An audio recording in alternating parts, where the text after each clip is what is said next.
Good morning students. Today we are going to study spinning cotton yarn. Cotton yarn से cotton किस तरह से तैयार किया जाता है. Try to make a yarn yourself. हम खुद भी एक यार्न बना सकते हैं. Hold some cotton wool in one hand. हम एक कॉटन वूल को, कॉटन के थ्रेड को अपने हाथ में लेंगे. Pinch some cotton between the four finger and thumb of other hand. और उस कॉटन थ्रेड को हम पिंच करेंगे अपनी उंगलियों से और अंगूठे की मदद से हम उसको पिंच करेंगे. Now gently start pulling out the cotton. और उसके अंदर से उस जो पतले पतले फाइन स्ट्रैंड्स निकलेंगे उनको खींचेंगे. While continuously twisting the fibres. खींच करके और हम उसको ट्विस्ट करेंगे. This process of making yarn from fibre is called spinning. ये प्रोसेस कहलाता है fibres. In spinning, fibers from a mass of cotton wool are drawn out and twisted, which brings the fibers together to form a yarn. Spinning के अंदर जो पतले पतले fine strands होते हैं कॉटन के, उनको आपस में मिला करके ट्विस्ट किया जाता है जिससे यार्न बनता है. Hand spindle is a simple device used for spinning.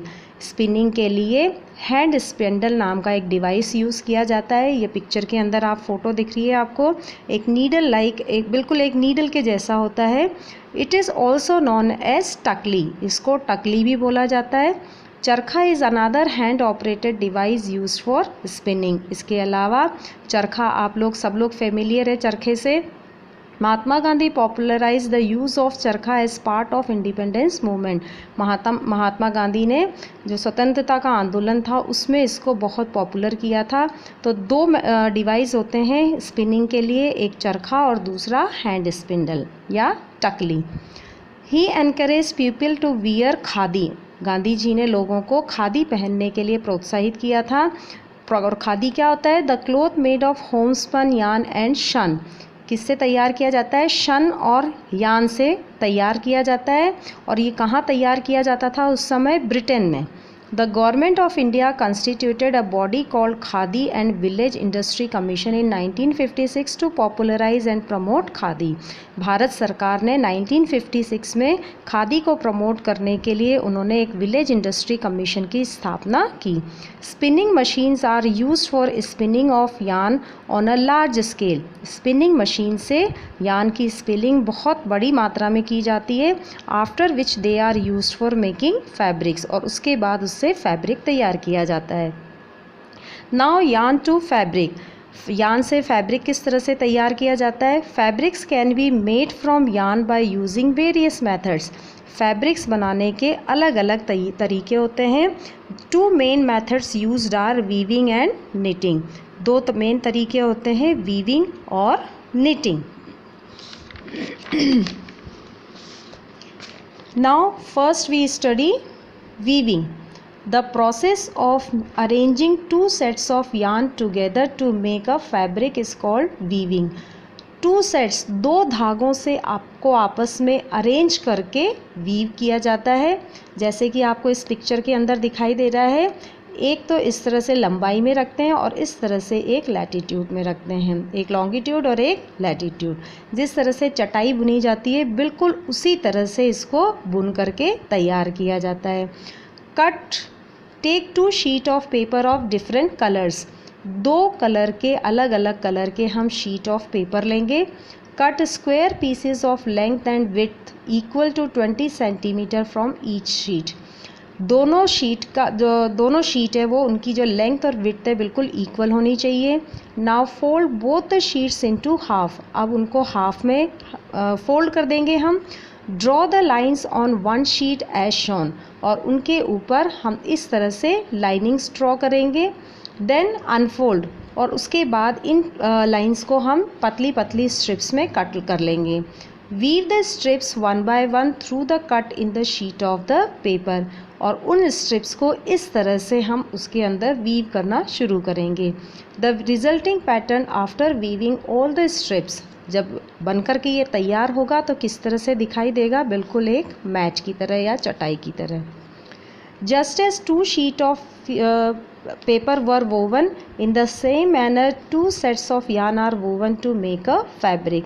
जिस तरह से हमने दो शीट ली थी और उससे हमने उसको बुन करके एक इस तरह का एक मटेरियल तैयार किया। उसी तरह से धागे के 2 सेट्स लेते हैं और उनसे फैब्रिक तैयार किया जाता है।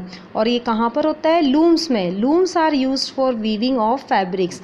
ये वीविंग का जो प्रोसेस होता है वो लूम्स में किया जाता है, जैसे कि ये इस पिक्चर के अंदर आपको दिख रही है।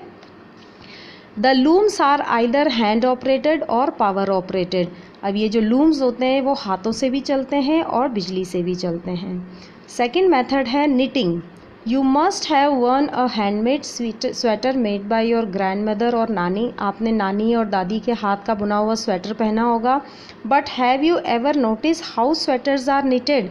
आपने कभी देखा है कि स्वेटर्स किस तरह से बनते हैं? और मुझे लगता है कि आप लोगों ने सबने देखा होगा। In knitting a single yarn is used to make a piece of fabric. Knitting के अंदर सिंगल धागा होता है ना। जैसे वीविंग के अंदर 2 सेट्स ऑफ यार्न होते हैं, लेकिन निटिंग के अंदर सिंगल पीस होता है। आपने देखा होगा सिलाई मशीन के अंदर एक धागा जाता है। Have you try to pull the yarn from a torn pair of socks or woollen gloves? आपने ऊन के ग्लव्स के अंदर से, सॉक्स में से भी आपने कभी धागा खींचने की कोशिश की होगी तो देखा होगा सिर्फ एक ही धागा उसके अंदर से बाहर निकलता है। A single yarn gets pulled out as the fabric gets unraveled. Socks, gloves and many other clothing items are made of knitted fabrics. ये सब किससे तैयार किए जाते हैं? कपड़े से इनको निटिंग की जाती है। Knitting can be done by hands as well as by machines. Knitting machine से भी की जाती है और हाथों से भी की जाती है। Weaving and knitting are the 2 methods used for making different kind of fabric which are further used for making variety of clothing items. तो ये 2 मेथड्स होते हैं निटिंग एंड वीविंग, जिनसे वैरायटी ऑफ फैब्रिक्स तैयार किए जाते हैं और उनसे इन फैब्रिक से फिर अलग अलग तरह के आइटम्स तैयार किए जाते हैं। Now history of clothing material. In ancient times there were no spinning and weaving machine. पुराने समय में ना तो स्पिनिंग मशीन थी और ना ही वीविंग मशीन थी। So what material would have ancient people used for clothes? तो कौन सा मटेरियल वो लोग पहनने के लिए यूज़ करते थे? The barks and big leaves of trees और animal skins and their fur were used for those people to cover themselves. वो लोग पेड़ों की छाल, पेड़ों की पत्तियाँ और जानवरों का चमड़ा, उनके बालों को यूज़ करते थे अपने बॉडी को कवर करने के लिए। Now ancient people learn to weave twigs and grass into mats and baskets after they began to settle in agriculture community. जब जो आदि मानव होते हैं उन्होंने धीरे धीरे खेती करना शुरू किया, एक जगह उन्होंने सेटल होना शुरू किया, उसके बाद उन्होंने बांस की लकड़ी, बास्केट और चटाइयाँ बनाना शुरू करी और धीरे धीरे फिर उन्होंने वाइन्स, एनिमल फ्लीज और hair were twisted together into long strands and were woven into fabrics. उसके बाद उन्होंने जो वाइन्स होती हैं, जानवरों के जो बाल होते हैं, चमड़ियाँ होती हैं, उनको आपस में ट्विस्ट करके उन्होंने कपड़ा तैयार करना शुरू किया। The early Indians were cotton fabrics that grew in the regions near the river Ganga. फिर प्राचीन भारतीय जो थे उन्होंने कॉटन का कपड़ा तैयार करना शुरू किया और वहाँ कहाँ पर उगता था कॉटन? गंगा नदी के किनारे पर। Flax is also a plant that gives natural fibre. Flax भी एक प्लांट होता है जो हमको फाइबर देता है। In ancient Egypt cotton and flax were used for making fabrics and were cultivated near the river Nile. जो प्राचीन इजिप्ट शहर है वहाँ पर कॉटन और फ्लैक्स बहुत मात्रा में उगाया जाता था। कौन सी नदी के किनारे पर? नाइल नदी के किनारे पर, और उससे वो कपड़ा तैयार करते थे। As stitching was not known to early people, so they simply used to drape the fabrics around different parts of their body. अब कपड़ा तो उन्होंने तैयार कर लिया प्राचीन लोगों ने, लेकिन उसको स्टिच करना नहीं आता था, सिलना नहीं आता था, तो वो सिंपली क्या करते थे? कपड़े को अपने चारों तरफ लपेट लेते थे। Many different ways of draping fabrics were used. और ये ड्रैप करने के लिए, लपेटने के लिए अलग तरह तरह के फैब्रिक वो यूज़ करते थे। People started stitching fabrics to make clothes after the invention of the sewing needle.